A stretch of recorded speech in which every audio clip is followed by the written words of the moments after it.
Yeah, democracy is very important. That's for sure. Because I believe that old saying, that old adage is that absolute power absolutely corrupts is, for the most part, true. I'm sure there are exceptions if the individual who's assuming totalitarian rule or power, if they have any self inner conscience and feelings and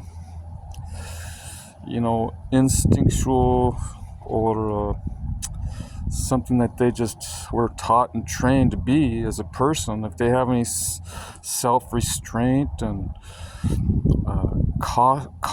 being cautiously aware of things and approaching things in a delicate and careful manner, and if they have feelings for others and love towards humanity and God, they won't abuse their power.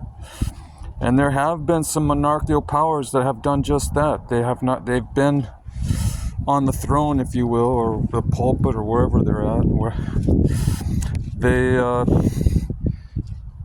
were good rulers, they were good monarchs. But for the most part, most of them were bad, because they didn't have anyone to put them in check or challenge them or give them ideas to the contrary,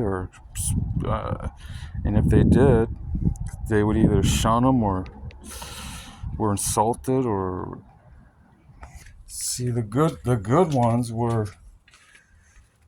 under the ultimate rule of God, and they knew it, and they were privy to it, they were sensitive to it, and they would allow councils to approach them.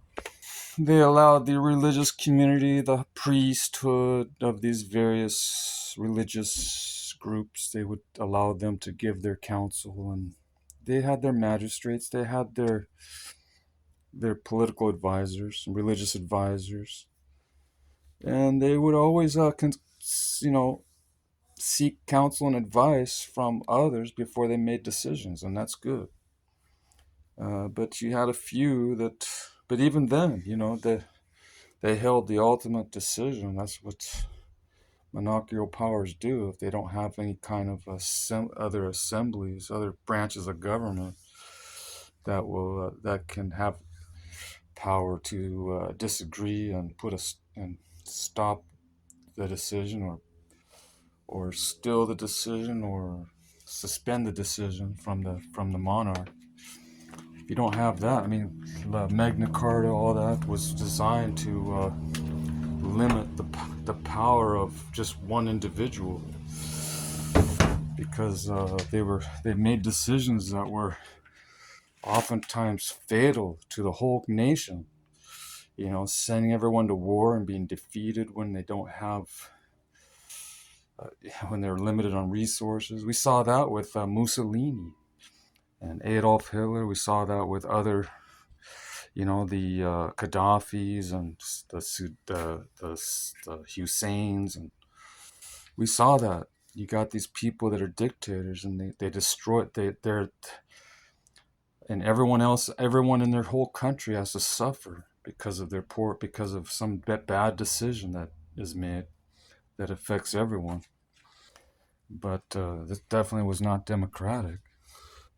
But even the Egyptians, if they had a bad ruler, a bad pharaoh, man, the whole nation suffered.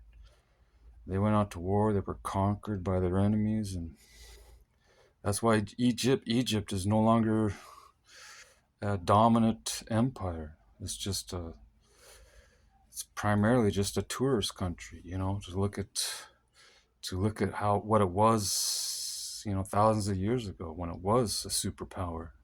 But it's no longer a superpower because of the monarchs, because of the pharaohs. They ran the country into the ground. So, that's the sad truth.